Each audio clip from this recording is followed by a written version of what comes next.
Compreendemos a importância do tema do combate à corrupção. Lembramos que o Sr. Presidente da República já o tinha avançado no seu discurso preferido a 5 de outubro. Lembramos igualmente sucessivas declarações do Procurador-Geral da República sobre esta matéria. E, em boa verdade, também o Primeiro-Ministro se pronunciou a propósito e diga-se especificamente em relação à possibilidade da criação da entidade que hoje se discute. Foi há não mais de um ano, a 24 de janeiro. Só que, estranhamente, Sr. Presidente, Senhoras e Senhores Deputados, para se lhe opor, citando, há pouco mais de um ano, dizia ao Primeiro-Ministro: teremos também o maior gosto em explicar porque é que não estamos de acordo com a criação de outras novas autoridades contra a corrupção. É que haver uma alta autoridade para a corrupção dá a impressão que a Procuradoria-Geral da República e a Polícia Judiciária são baixas autoridades contra a corrupção. Fim de citação. Oportunismo da oposição, dizia o Primeiro-Ministro. E eu relembro até o que o Partido Socialista, pela voz do deputado António Costa, em 18 de julho de 1992, dizia em justificação do fim da alta autoridade contra a corrupção. Dizia o deputado António Costa: a extinção da alta autoridade contra a corrupção não se justifica pelo facto de hoje o fenómeno da corrupção estar menos presente na sociedade portuguesa. Significa, contudo, que hoje as instituições judiciárias e policiais deram provas, entretanto, de estarem em condições de assumir exclusivamente essas suas competências. Pois é, quem apresentou esta proposta não foi a oposição, foi mesmo a maioria socialista. O que nos leva, desde logo, à reavaliação desse oportunismo da oposição de que falava o Primeiro-Ministro. Oposição interna dentro da sua própria bancada, só pode. Resta então saber em que é que ficamos quanto à qualificação em que, com a criação desta nova entidade, o Primeiro-Ministro passará a ter a Procuradoria-Geral da República e a Polícia Judiciária. Sr. Presidente, Senhoras e Senhores Deputados, há meses repudiamos a tentativa de governamentalização da investigação criminal em Portugal. Dissemo-lo a propósito da Lei Orgânica da Polícia Judiciária, na inconstitucionalidade que avançamos em primeiro lugar, e o Tribunal confirmou, sobre a definição, através de portaria do Governo, das funções das várias unidades da Polícia Judiciária. Dizemo-lo também agora, a propósito dos termos em que a maioria socialista se propõe criar esta nova entidade, igualmente sob controle indireto do Governo, como se verá. É que, Sr. Presidente, Senhoras e Senhores Deputados, dos 7 elementos que compõem esta nova entidade, um é nomeado sob proposta do Governo, 3 são nomeados para o Governo pelas suas funções e outro, cooptado necessariamente pela maioria, que já é daqueles que dependem do Governo, dão garantia antecipada de que 5 em 7 dos membros estarão ligados à governação no que toca à sua nomeação, ou que pelo menos 4 em 7 membros, se deles, mais que não seja por razão de cortesia, quisermos retirar o Sr. Presidente do Tribunal de Contas. E há até que perguntar, a propósito da prevista personalidade de reconhecido mérito na área de combate à corrupção, sobre quantas se conhecem neste país. Ou, dito de outro modo, para quem é que este lugar está guardado. Porque, a avaliar em matéria de condenações sobre corrupção em Portugal, enfim, eu devo dizer que eu quase já anteciparia o nome, mas não o faço. Ainda assim vou escrevê-lo, e no dia se verá se eu acertei ou não. Diz também na proposta que a atividade da nova entidade está exclusivamente orientada à prevenção da corrupção. Mas não é assim.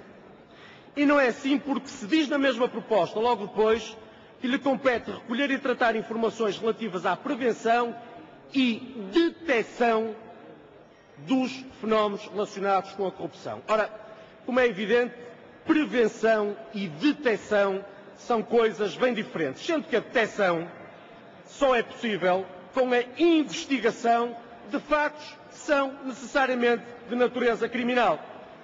Porque não me ocorre que se detecte por algum fenómeno mais ou menos esotérico, porque se apanhou no ar, detecta-se a corrupção, detecta-se a corrupção investigando-a. E eu pergunto, porque a proposta não esclarece, de que forma é que se procederá essa detecção? Com que meios? Com que poderes funcionais?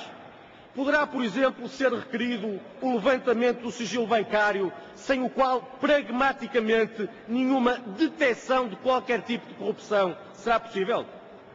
E estará ou não a nova entidade obrigada àquilo que é, no que toca à investigação criminal, o segredo de justiça?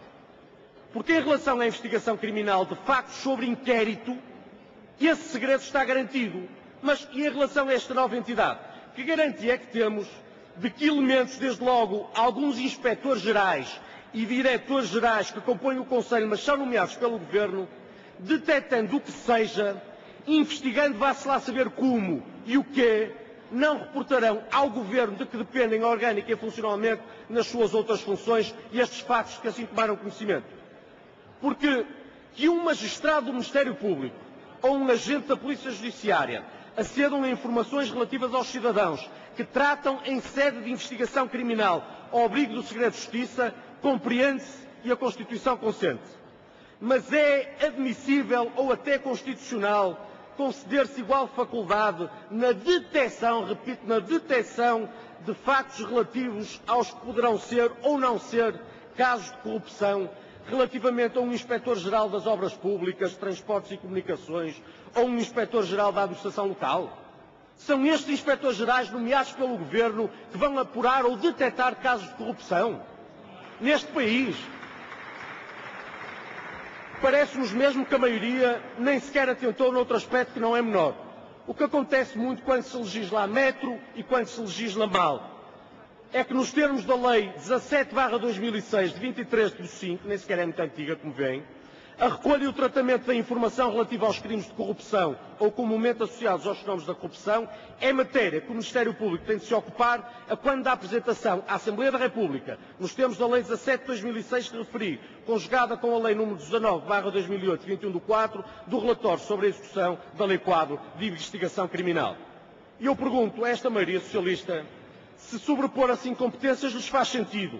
Se ter duas entidades a apresentarem relatórios sobre o mesmo tema, porventura contraditórios, questionando-se assim mais que não seja quem investiga criminalmente neste país, faz sentido.